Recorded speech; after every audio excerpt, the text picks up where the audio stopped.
Hey everyone, I am Shubham Kumari and in this video I am going to explain the price protocol. This is a very important protocol. The term price is very important and so let's start with the price protocol. So what is price protocol? This is the initial treatment for minor or acute injuries at home for 2 or 3 days. This is a price protocol is the initial treatment for minor or acute injuries. Which type of minor or acute injuries? I am going to explain it later. At the home for 2 or 3 days. 2 or 3 days means 24 hours से लेके 72 hours तक. Up to 72 hours तक हम इस protocol को follow करते हैं. So acronym stands for P for protection, R for rest, I for ice, C for compression and E for elevation. And what are the indications for this protocol? What is the condition in which this protocol is recommended? So the indications are, first is acute injuries. Which type of acute injuries? Acute injuries or minor injuries. Which type of? This is sprains, strains, contusion, subluxation, dislocation. Now what is sprain? Sprain क्या होता है कि ये जो injury है, sprain injury होती है ligaments की, injuries of ligament. And what is strains? Strains क्या होती है? ये इंजरीज होती है मसल्स की. So these are the basic difference between sprain and strains. After that contusion. Contusion means bruises जो आ जाते हैं. After that subluxation. Subluxation is partial dislocation that reduces itself. Subluxation क्या होता है? This is partial dislocation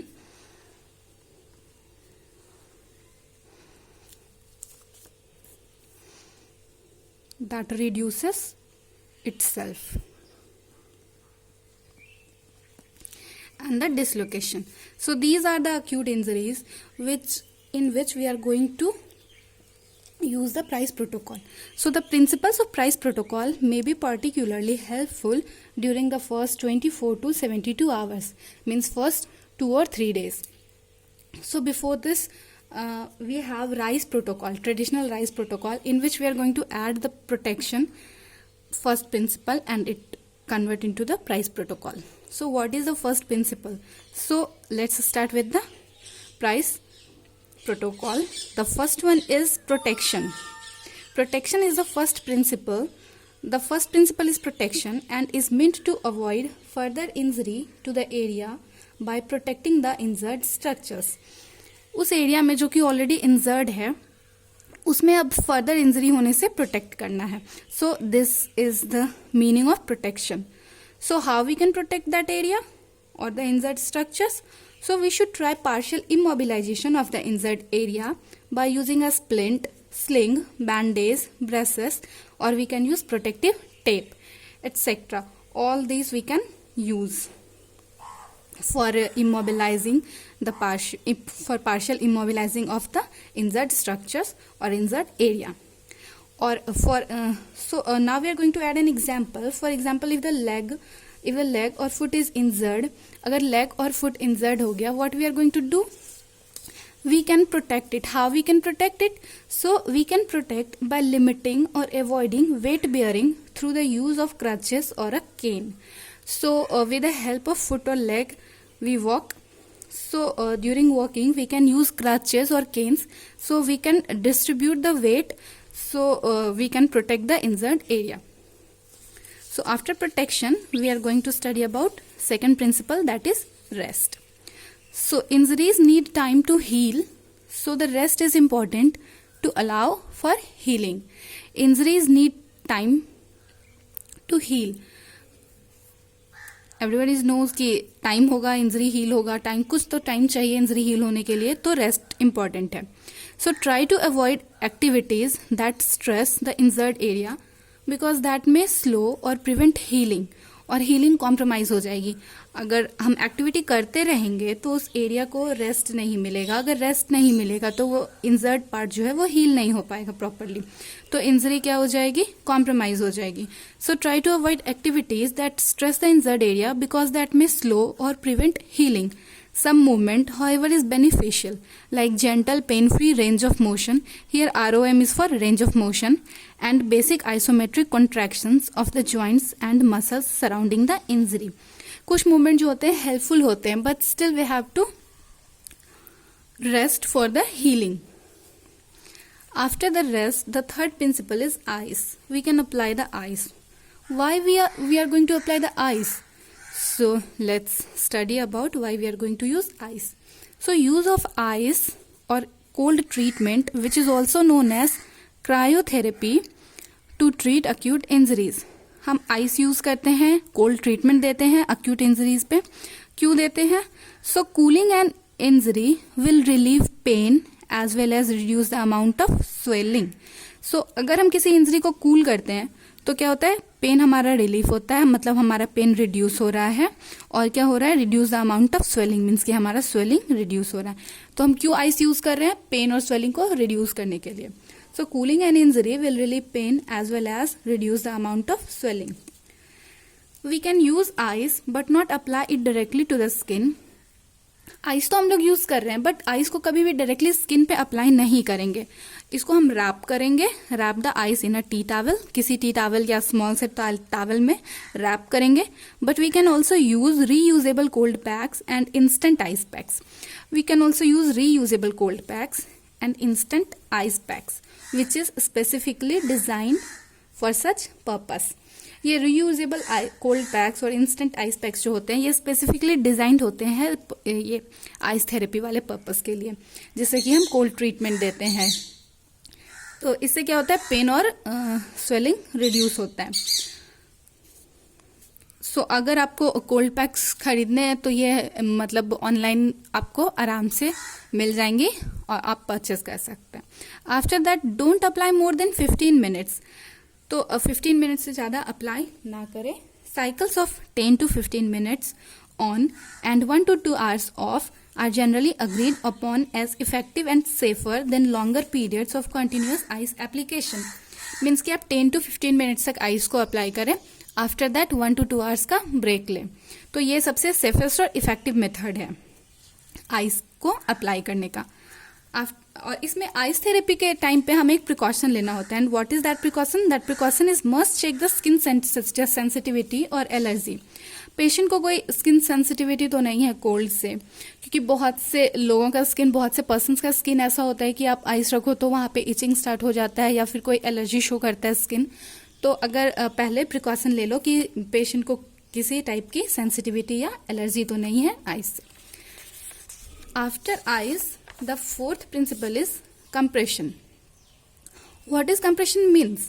Basically, compression means that physically compress the tissue around the injury by the use of a compression wrap.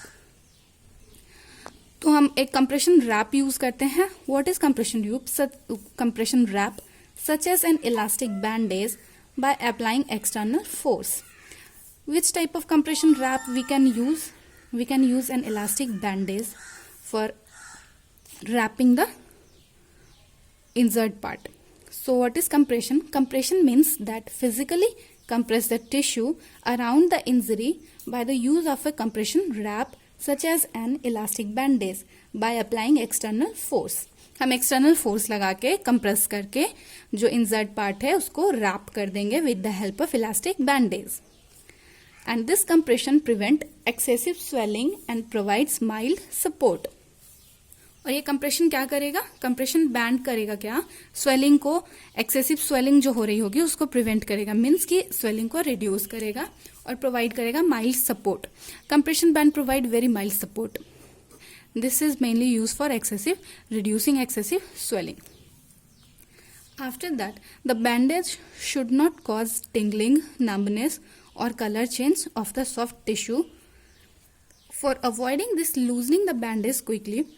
अगर हम first हम देखेंगे कि bandage की वजह से कोई टिंगलिंग या नमनेस तो नहीं हो रहा है या फिर स्किन का कलर तो नहीं चेंज हो रहा है. बिकॉज अगर हम बहुत ही टाइट अप्लाई कर देंगे, बहुत ही ज्यादा प्रेशर लगा के, बहुत ही ज्यादा फिजिकल एक्सटर्नल फोर्स लगा के कंप्रेशन करके कंप्रेशन रैप को रैप कर देंगे तो जो स्किन है वहां का कलर चेंज होने लगेगा because of lack of oxygen supply. The reason is because of lack of oxygen supply. And tingling और नमनेस, अगर पेशेंट जो पर्सन है जिसे हमने कंप्रेशन रैप बांधा है, जिसे हमने कंप्रेशन रैप लगाया है, उसे अगर टिंगलिंग या नमनेस फील हो रहा है उस एरिया पे, तो हम जल्दी से उसे लूज कर देंगे. और इसके लिए एक और प्रिकॉशन है कि during sleep we can lose the compression wrap or we can remove the compression wrap, and after the early morning we can apply it again. So this is all about compression, and now we are going to discuss about the fifth application, that is elevation. So why we are going to use elevation? So elevation means, what is the meaning of elevation here? So elevation means holding the injury up. जो injury है उसको up में hold करके रखना है, usually above body level. Usually किस level तक? Body के लेवल तक.